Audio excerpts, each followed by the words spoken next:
let's discuss the awkward nerd in the room. Nerd! And just so we're clear, we're not talking about this awkward nerd.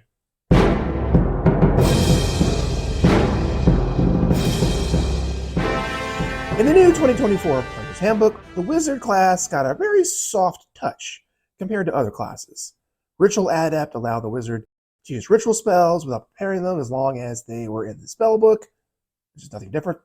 Scholar gives expertise in one particular skill, chosen from a very short list. And Memorize allows you to switch out one prepared spell with a short rest. Cantrip Formulas was added from Tasha's, and Spell Mastery, a signature spell, got some minor tweaks. But the subclasses, now that's where things get interesting. Just like with every other class, the Wizard gets exactly 4 subclasses, which is half what they had in the previous edition. Wizard subclasses are specialists of the 8 schools of magic: Abjuration, Conjuration, Divination, Enchantment, Evocation, Illusion, Necromancy, and Transmutation. Now, did WotC do something smart, like rethink what the Wizard subclasses should focus on and come up with something that could be a complete concept with just 4 subclasses instead of 8?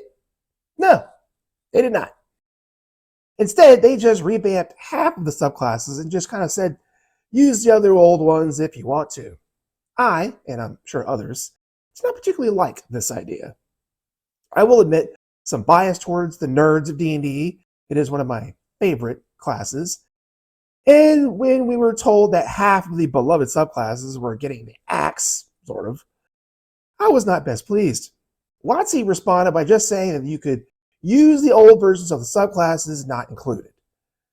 Those were the Conjurer, the Enchanter, the Necromancer, and the Transmuter. And this was a problem because some of these subclasses were in desperate need of a redo, the Transmuter especially. Most of the Wizard specialists are at least somewhat better at their school of magic than others, but it's not really true for the Transmuter. It's not a bad subclass. It's got some interesting features, but its features make it no better at transmutation magic than any other wizard, with the possible exception of the Shape Changer at 10th level, which gives you a free casting of Polymorph at a much reduced power. So what are some solutions to this weird imbalance to the subclasses? Well, one obvious solution is, of course, to just revamp the missing 4 subclasses. And I have a feeling this is what WotC plans to do in some future book. I wouldn't be surprised if in a new magic-themed book they advertise 4 new subclasses and they just, rebuild those 4. But I also see 2 other possibilities, and I find them a bit more interesting, one of which we'll discuss in detail in this video. The first idea is a combo or hybrid school specialization. If you want only 4 subclasses based on the 8 schools of magic, then it seems convenient that just combine 2 different schools into pairs. And it's also convenient that most of these schools do pair well together conceptually, at least.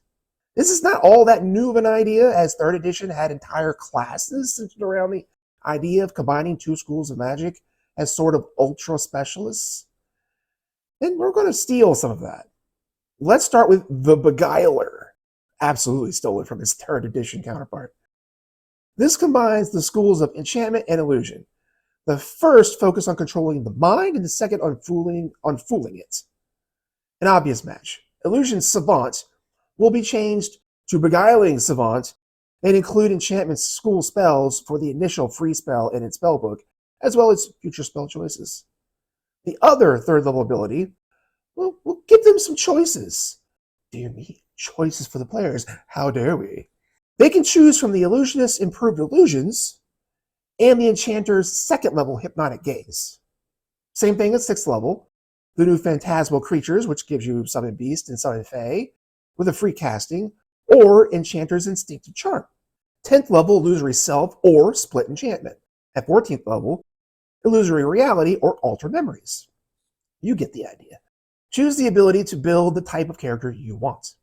Next, we'll have the Oracle, a Diviner Necromancer hybrid.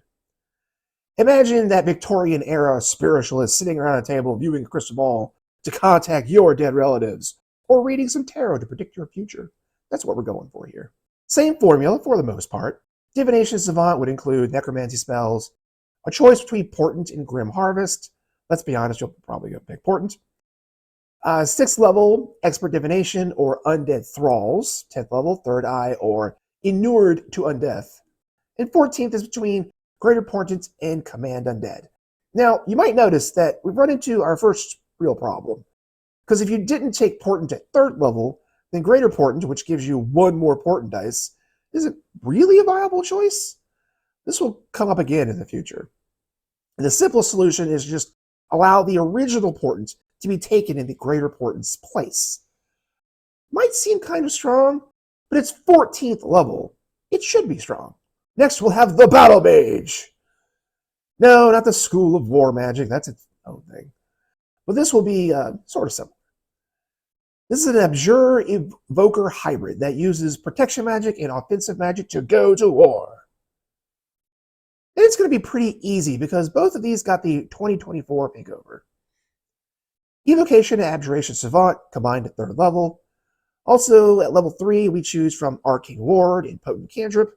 6th level is a choice between Protected Ward and Sculpt Spell. Now, we see a similar dilemma here to the Diviner portion of the Oracle because Projected Ward springboards off the Arcane Ward. So if you didn't have one, you can't really have the other. The solution will be the same. If you didn't take Arcane Ward at 3rd level, you can take it now at 6th level if Sculpt Spell isn't, your thing. 10th level will be between Spellbreaker and Empowered Evocation. At 14th level, we'll choose either Spell Resistance or Overchannel. Pretty simple, pretty customizable. Our final option is what I call the Shaper, a Conjuration Transmutation hybrid. A master of crafting material from thin air or shaping whatever already exists in the real world into the form that you like. Now, this one is kind of where this model falls apart a bit. Neither the Conjurer or the Transmuter made it into the new PHB for an update, and the Transmuter in particular could have really used an update. Its abilities aren't bad per se, but unlike the other 7 primaries, the Transmuter abilities just don't make it really any better at transmutation magic. So we'll use this opportunity to make a very minor change to help Transmuter out a little bit. 3rd level, we get a combination of the Conjuration and Transmutation Savants using the new language of 2024 and at 3rd level. We'll get a choice of Minor Conjuration or Minor Alchemy, very similar abilities, again, at 3rd level. Really like these change matter abilities. They're very creative. Can be pretty surprising on what the player's imagination come up with. I like it. At 6th level, it will be between Benign Transportation and the Transmuter Stone. 10th level is where we will make a change. Focus Conjuration will remain the same, but in fact will be the model. The Transmuter Shape Changer will be ditched. This is the ability to let you have a free casting of Polymorph, but at a lesser power. Instead, we'll have the choice of Focus Transmutation, which will do exactly what Focus Conjuration does, in that it means your concentration can't be broken for transmutation spells by damage. Which means we're just a little bit better at transmutation magic than most, which is what a transmuter should be. And then at 14th level, we have a choice between Durable Summons and Master Transmuter. Again, Master Transmuter requires the 3rd level ability, Transmuter Stone, which if we didn't pick, we can take now in the Master Transmuter's place. So there we have the hybridization of the wizard subclasses. I'd be really curious to see what combinations you would come up with and their logic.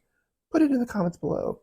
Personally, with just 4 subclasses, I would like to have seen a departure from the magic specialist wizards. I know it's a long tradition, but I think it could have been time.